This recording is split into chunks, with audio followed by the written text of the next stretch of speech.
يؤتي الحكمة من يشاء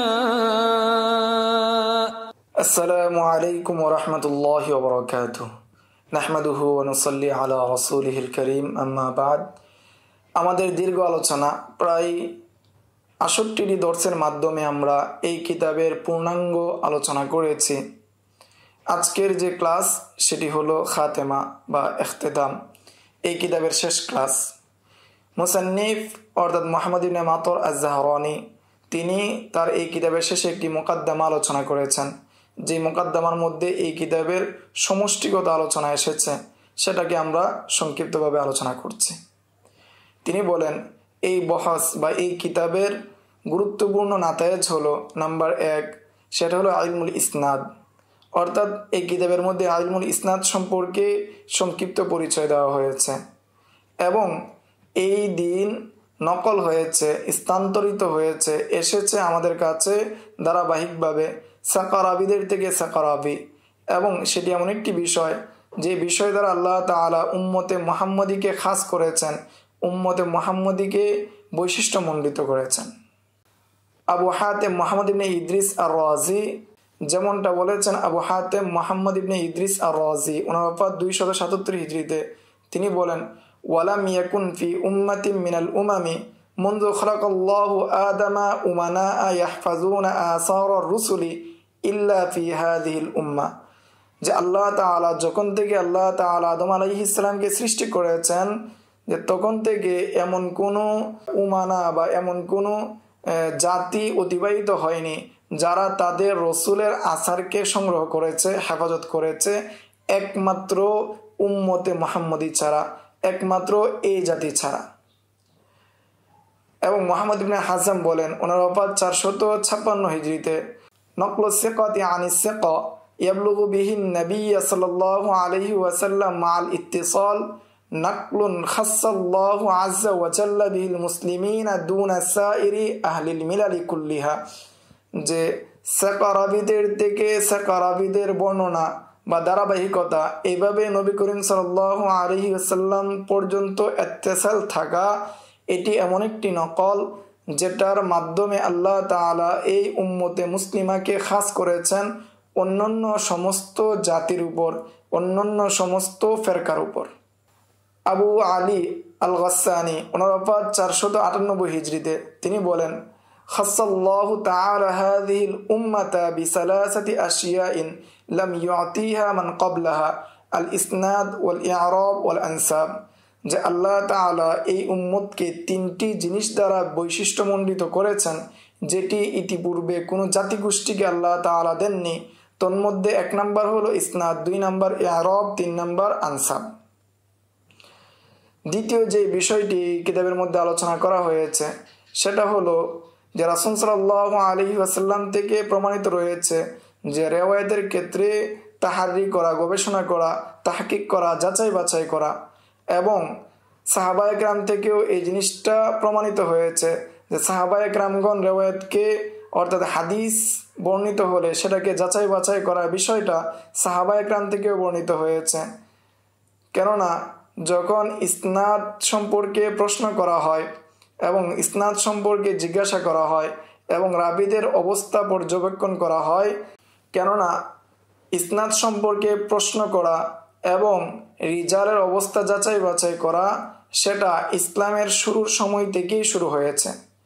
আর সেটা হলো তাবিঈনদের যুগের মধ্যে, যেমনটা ইমাম মুসলিম তার সহিহ অর্থাৎ সহিহ মুসলিমের মুকাদ্দমার মধ্যে বলেছেন, ইবনে সিরিন থেকে তিনি বলেছেন, কানু লা ইয়াসআলুনা আনিল ইসনাদি হাত্তা ওয়াকাতিল ফিতনাতু ইবনু সাবা ফি আখিরি খিলাফাতি উসমান ইবনে আফফান রাদিয়াল্লাহু তাআলা আনহু। ইবনু সিরিন রাহিমাহুল্লাহ তিনি বলেন, মানুষ ইসনাদ সম্পর্কে, সনদ সম্পর্কে জিজ্ঞাসা করতো না, কিন্তু যখন ফিতনা সংগঠিত হয়ে যায় তখন মানুষ সনদ সম্পর্কে জিজ্ঞাসা করে। এই ফিতনা দ্বারা উদ্দেশ্য হলো ইবনে সাবার ফিতনা, যেটা ওসমান রাদিয়াল্লাহু তাআলা আনহু এর খেলাফতের শেষ সময়ে ঘটেছিল। ফলে তারা বলে, সাম্মু লানা রিজালাকুম, যে তোমরা আমাদেরকে এই হাদিস কে বর্ণনা করেছে তোমাদের নিকট, সেটা আমাদের নিকট বর্ণনা করো। দেখতো তারা যদি আহলে সুন্নাতে ওয়াল জামাত হতো তাহলে তাদের হাদিস গ্রহণ করা হতো, আর যদি দেখতো যে তারা বিদআতের অন্তর্ভুক্ত তখন তাদের হাদিস গ্রহণ করা হতো না। ইয়াকুব ইবনে শিবা তিনি বর্ণনা করেন ওনার ওফাত 262 হিজরিতে। তিনি আলী ইবনুল মাদানী থেকে বর্ণনা করেন, আর ইমাম আলী ইবনুল মাদানী এর ওফাত হলো 234 হিজরিতে।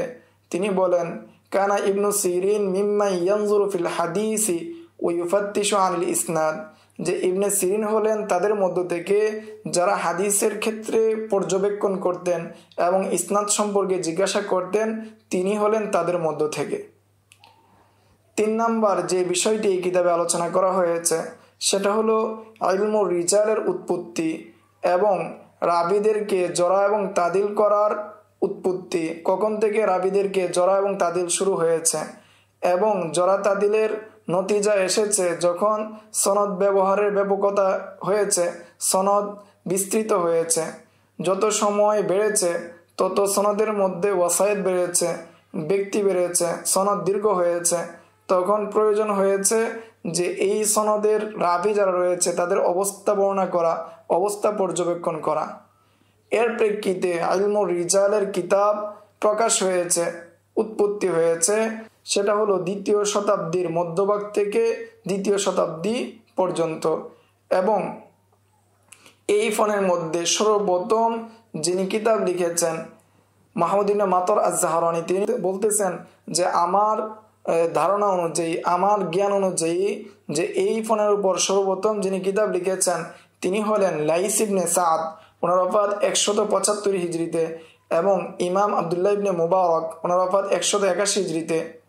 চতুর্থ যে বিষয়টি এই কিতাবের মধ্যে এসেছে সেটা হলো ইলমুর রিজালের কিতাবের প্রকরণ। বিভিন্ন ধরনের কিতাব লেখা হয়েছে ইলমুর রিজালের উপর। তন্মধ্য থেকে কতক কিতাব হলো যে সাহাবা একরামের পরিচয় সম্পর্কে এবং সাহাবা একরামের পরিচয় সংক্রান্তের সাথে সাথে রাবিদের তবকা সংক্রান্ত কিতাব রচিত হয়েছে, এবং এরপরে রচিত হয়েছে যে জরা তাদিলের স্বতন্ত্র কিতাব, এভাবে স্থানভিত্তিক ইতিহাসের কিতাব।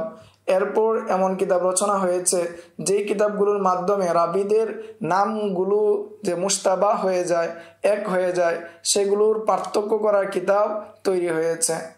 এই প্রকারগুলো, এই কিতাবের প্রকরণগুলো দ্বারা বোঝা যায় উলামায়ে হাদিসগণ এই ফোনের মধ্যে সর্বোচ্চভাবে গুরুত্ব দিয়েছেন, সর্বোচ্চ মেহনত করেছেন এবং সূক্ষ্মতর সূক্ষ্ম মেহনত করেছেন, এবং তারা এই রাবিদের পরিচয় জানা এবং রাবিদের মধ্যে পার্থক্য করা, তাদের অবস্থা বর্ণনা করার জন্য তারা নিজেদেরকে নিবেদিত করেছেন।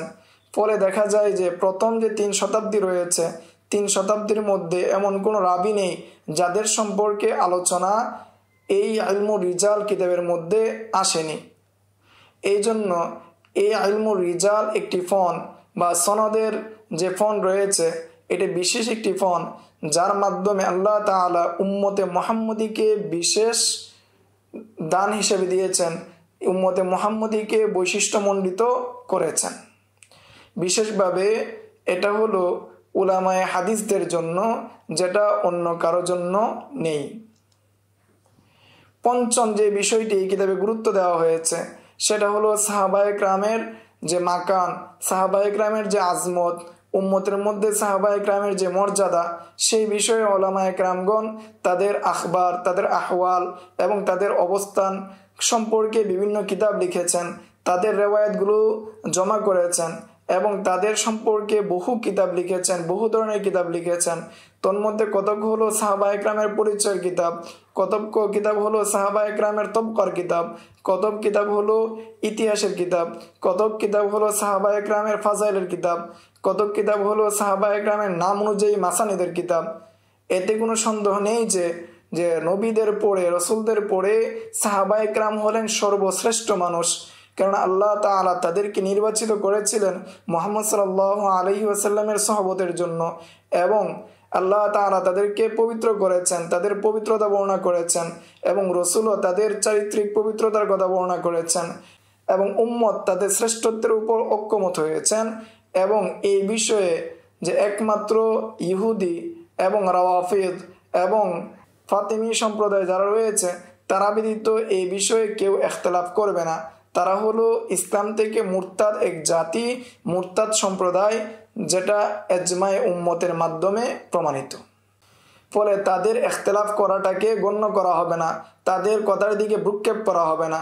কেননা সাহাবায়ে কেরামগণ হলেন রাসূল সাল্লাল্লাহু আলাইহি ওয়াসাল্লাম থেকে এই দিনকে বর্ণনাকারী, এবং তারাই হলেন রাসূল সাল্লাল্লাহু আলাইহি ওয়াসাল্লামের সাথে এই উম্মতের বন্ধন সৃষ্টিকারী, এবং তারাই হলেন উমানা এই ইলম তাহাম্মুল করা এবং আদায় করা থেকে রাসূল সাল্লাল্লাহু আলাইহি ওয়াসাল্লাম থেকে। এছাড়া অর্থাৎ সাহাবায়ে কেরাম ছাড়া এই উম্মত অন্য কোনোভাবে রাসূল সাল্লাল্লাহু আলাইহি ওয়াসাল্লামের নিকট দিন সম্পর্কে যে হেদায়াত এবং হক এসেছে, এছাড়া আর কোনো মাধ্যমে তারা অর্থাৎ এই উম্মত জানতে পারবে না। ফলে যে ব্যক্তি সাহাবায়ে কেরামকে তাআন করতে চায়, সাহাবায়ে কেরামদেরকে দোষারোপ করতে চায়, কেমন যেন সে এই দিনকে দোষারোপ করতে চায়। যেমনটা ইমাম আবু যুরআ আর-রাজি ওনার ওফাত 264 হিজরিতে তিনি বলেছেন, ইদা রাআইতা আর-রাজুলা ইয়ান্তাকিসু আহাদাম মিন আসহাবি রাসূলিল্লাহি সাল্লাল্লাহু আলাইহি ওয়াসাল্লাম ফাআলাম আন্নাহু জিন্দিকুন। যে তিনি বলেছেন, যখন তুমি দেখবে কোনো ব্যক্তিকে যে কোনো সাহাবায়ে কেরামকে হেয় জ্ঞান করে, কোনো সাহাবায়ে কেরামকে তুচ্ছ জ্ঞান করে, তাহলে জেনে রাখো সে একজন জিন্দিক। আর কেননা রাসূল সাল্লাল্লাহু আলাইহি ওয়াসাল্লাম আমাদের নিকট হক এবং কোরআন হক, এবং রাসূল সাল্লাল্লাহু আলাইহি ওয়াসাল্লাম থেকে যে বাণী এসেছে, কোরআন এসেছে, সেটা আমাদের পর্যন্ত পৌঁছিয়েছে। এই সুনানকে আদায় করেছেন রাসূলের সাহাবাগণ। যারা রাসূলের সাহাবাগণকে জড়া করে, তারা মূলত কিতাবুল্লাহ এবং সুন্নাতু রাসূলিল্লাহকে জড়া করতে চায়, বরং তাদেরকে জড়া করাটা আরো অধিকতর কোরআন এবং সুন্নাহকে জড়া করার শামিল হয়, এবং তারা হলো জিন্দিক। ষষ্ঠ যে বিষয়টি আলোচনা করা হয়েছে সেটি হলো ইলমের মাদারিস এবং মারাকিজ নিয়ে, যেগুলো তৈরি হয়েছিল, প্রতিষ্ঠিত হয়েছিল রাসূল সাল্লাল্লাহু আলাইহি ওয়াসাল্লামের সাহাবাদের হাতে শুরুর সময়, ইসলামের প্রাথমিক সময়ে। সেটা হলো আব্দুল্লাহ ইবনে মাসউদ রাদিয়াল্লাহু তাআলা আনহু, তিনি প্রতিষ্ঠা করেছিলেন কুফার মধ্যে, অর্থাৎ ইরাকের কুফার মধ্যে তিনি প্রতিষ্ঠা করেছিলেন মাদ্রাসা। এবং যায়েদ ইবনে সাবিত তিনি প্রতিষ্ঠা করেছিলেন আল মাদিনাতুন নববিয়্যা, অর্থাৎ নববী শহরে তিনি এই মাদ্রাসা প্রতিষ্ঠা করেছিলেন। এবং আব্দুল্লাহ ইবনে আব্বাস তিনি মক্কার মধ্যে। এবং এই সমস্ত মারাকিজ, এই সমস্ত প্রতিষ্ঠানগুলোর মধ্যে কিরাত, তাফসির, ফিকহ, হাদিস এবং যা কিছু রয়েছে দেরায়া এবং রিওয়ায়া, প্রত্যেকটি বিষয়ে এই মারাকিজ এবং মাদারিসের মধ্যে আলোচনা হতো, শিক্ষা দেওয়া হতো। সপ্তম যে বিষয়টি এখানে আলোচনা করা হয়েছে, গুরুত্ব দেওয়া হয়েছে বা বহস করা হয়েছে, তন্মধ্যে হলো উলামায়ে জারহি ওয়া তা'দিলের খিবরত, অর্থাৎ তাদের এই বিষয়ে প্রশস্ত জ্ঞান এবং তাদের দিক্কত রাবিদের সম্পর্কে। ফলে তারা রাবিদের মধ্যে যারা শায়খ পর্যায়ে রয়েছেন, যারা সাকা পর্যায়ে রয়েছেন, তাদের অবস্থা বর্ণনা করেছেন, তাদের জীবনী বর্ণনা করেছেন, তাদের রিহলতের অবস্থা বর্ণনা করেছেন, স্থান বর্ণনা করেছেন, এবং রাবিদের শায়েখ থেকে শায়েখ, জামানা থেকে জামানা, অবস্থান থেকে অবস্থান, এবং তাদের ছাত্র, এবং তাদের যদি ছাত্র থেকে একজন কোনো ছাত্র হয় এবং কোন ছাত্র অগ্রগামী হবে, এই সব বিষয় তারা পার্থক্য করেছেন। সবগুলো বিষয়কে তারা খণ্ড খণ্ডভাবে একদম সুস্পষ্ট করেছেন। এই ছিল মুহাম্মদ ইবনে মাতর আয-যাহরানী এর কিতাবের পরিশিষ্ট। ইনশাআল্লাহ পরবর্তীতে উলুমুল হাদিসের অন্য আরেকটি বিষয় নিয়ে আপনাদের সামনে আসব। আসসালামু আলাইকুম ওয়া রাহমাতুল্লাহ। ومن يؤت الحكمة فقد أوتي خيرا كثيرا وما يذكر إلا أولو الألباب